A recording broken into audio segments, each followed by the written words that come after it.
Let's go again, Yates! Dorian Yates built one of the most brutal physiques in bodybuilding history, and he did it by asking a question that sounded insane at the time. What if we trained until our bodies literally could not move? For 6 straight years, he walked on stage at the Mr. Olympia, took the title, and walked off as the undisputed king of mass. But here's the part people forget when they quote blood and guts like a mantra. The same approach that built his empire also destroyed the machine that made it possible, his own body. Torn bicep, torn tricep, ruined joints, forced retirement at 35. He proved more intensity works, and that there's a brutal limit. The moment that defines his story doesn't happen with a trophy in his hand. It happens in a gym, mid-set, with a barbell in his grip. Dorian is doing what he always did, pushing a heavy set like it owes him money. The weight is moving, his face is locked in that familiar, almost emotionless focus. Then, out of nowhere, there's a snap. He feels something rip in his arm. I had a bicep tear in 1994, 6 weeks before the contest. I believe anyone else would have dropped out. And I did think about it for a couple of days. I was totally devastated. The bar falls. His bicep is gone, torn. Cameras catch the aftermath. This isn't a movie injury or a fake Instagram reel. It's the body of the most dominant bodybuilder on the planet, literally giving out under the style of training that made him famous. That's the real cost of blood and guts. But it wasn't always like this. Before the injuries, before the surgeries, before people argued online about whether he won 1997 on one arm, there was a quiet guy from England who found his way into bodybuilding almost by accident. Dorian didn't come up through glamorous gyms in California surrounded by sponsors and hype. He came out of a rough background, discovered lifting in his 20s, and went all in on it with an intensity that didn't look like intensity from the outside. He wasn't loud. He wasn't performing for cameras. He was a shadow. That's where the nickname The Shadow came from. He'd disappear for months, reappear bigger, harder, grainier, and then vanish again back into the dungeon. While the rest of the bodybuilding world was still stuck in high-volume routines, marathon workouts, endless sets, tons of pumping and posing, chasing a burn, Dorian was quietly building something different. He took ideas from high-intensity training, cut out the fluff, and turned it into something even more ruthless: blood and guts. The philosophy was simple: warm up, then one all-out working set taken beyond failure. Not hard, not until it burns, not, I probably could have done one more. He meant literal failure. The point where the weight physically will not move another centimeter. And then you still get a training partner to help you squeeze out forced reps and negatives. That one set was not a casual set. It was everything. It was the reason you showed up. Each exercise became a test. Could you push past the moment where most people rack the weight? Could you stay under the bar when your brain is screaming to stop? For shoulders and triceps, back and rear delts, chest and biceps, legs and calves, every day had its own war. The schedule was built for recovery on paper. 4 hard training days, 3 rest days. But those 4 days were so intense that rest wasn't about feeling fresh.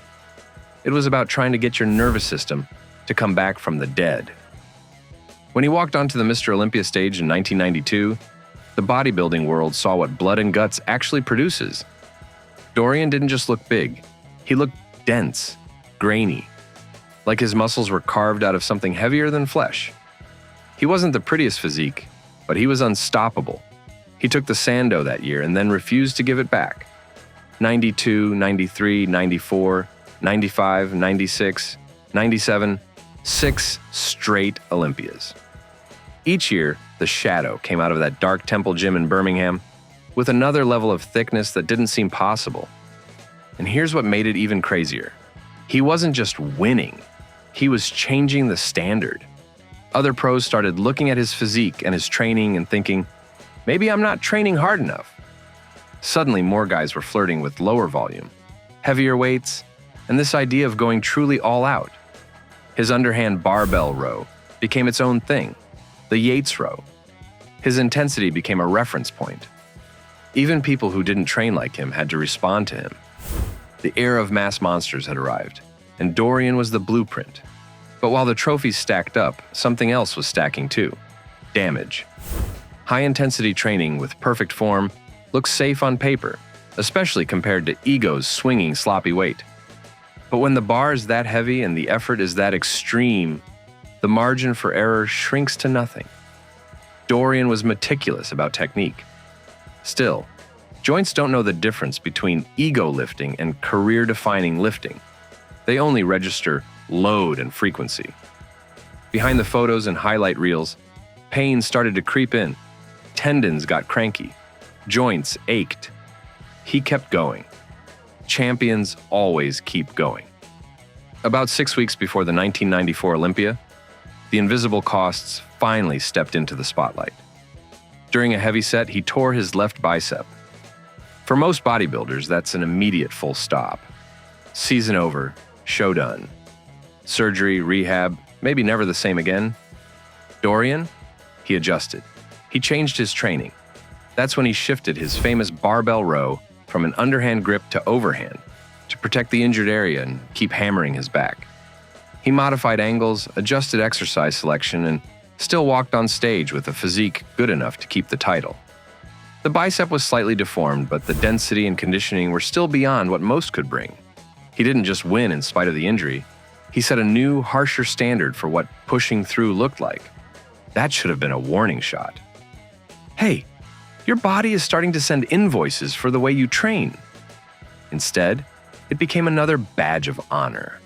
Another story about how hard he was willing to go. And honestly, who can blame him? When the entire bodybuilding world is telling you you're a monster, sponsors want your face on everything, and fans are screaming your name, it's easy to see injuries as obstacles instead of warnings. So Dorian kept grinding. Blood and guts didn't get dialed back. It got smarter, more calculated, but not softer. Then came 1997. The year everything caught up. In the lead up to what would become his final Olympia, Dorian was in Temple Gym, doing lying triceps extensions. It was just another day in the dungeon. Heavyweight, laser focus, that familiar dance with failure. Then it happened again. A sharp, horrible snap. This time, his tricep. The pain was excruciating. He later talked about going into shock after the initial agony, because even his nervous system couldn't stay fully conscious for what just happened. Medically, it was bad. The tricep tear was serious enough that surgeons in the UK weren't even confident about handling it. He had to travel to New York for specialist care. Logically, this would be the moment to bow out. I've already got 5 Sandos, my arm is wrecked. Live to fight another day. But that's not how Dorian's brain was wired back then. He rehabbed as much as he could, trained around the injury, and still kept his diet and conditioning on track. He showed up to the 1997 Mr. Olympia with a damaged tricep, visible asymmetry, and the same obsession with winning. The show itself became one of the most debated contests in bodybuilding history. On one side, you had Dorian, the reigning champ, thicker than ever from the back, with a physique that still screamed shadow from certain angles, but clearly carried war damage. On the other side, Nasser El Sonbody, bringing what many fans still call his best package ever. When Dorian was announced the winner, the debate started and never fully stopped. Some say Nasser should have taken it. Others say Dorian's density and complete body of work still edged him out. What's undeniable is this: that 6th Sando came at a cost beyond anything a trophy can represent. He won a Mr. Olympia with a body that was already screaming to retire. After that, the decision was made for him.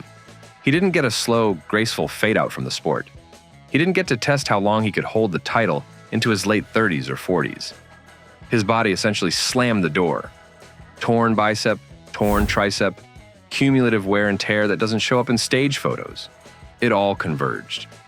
At 35, in a sport where some legends have competed well into their 40s, Dorian was done.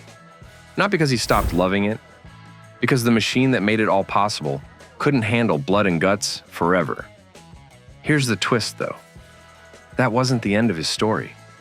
Offstage, Dorian turned the empire he'd built with his body into something much bigger than prize money. Temple Gym, that underground lair in Birmingham, became legendary. Serious lifters from all over the world wanted to step into the same cramped, sweat-stained space where Olympia physiques were forged under fluorescent lights and heavy iron. That aura became part of his brand. He moved into supplements and fitness businesses, building product lines around the no-nonsense, high-intensity ethos that made him famous. Books, seminars, appearances, online content. The Shadow turned into a full-on figurehead for hardcore training. Over the years, his estimated net worth climbed into the multi-million range. Between gym ownership, business ventures in nutrition and fitness, real estate plays, and the long tail of being a 6-time Mr. Olympia, Dorian quietly assembled a life where the work he did in the gym paid dividends long after his last contest. Roughly $10 million tied to a name that started out as a guy just trying to get bigger in a small UK gym. The kid from a tough background who found lifting as an outlet ended up with a global brand. And yet, ask him about his career now, and you don't just get a highlight reel of wins, you get reflection. You get a man who can say, with some distance, that his career-ending injury might have been a blessing in disguise. Because if his body hadn't forced him to stop, he might have sacrificed even more health, chasing a 7th, an 8th, a 9th title. The question his story leaves you with is simple. How much are you really willing to trade for your version of blood and guts? If this deep dive into Dorian's rise, his brutal training, and the real price he paid gave you a different perspective on no days off culture, don't just click away. Hit subscribe, share this with the hardest training friend you know, and tell me in the comments, do you think his sacrifices were worth the titles and the empire he built? Or would you choose a longer, less extreme path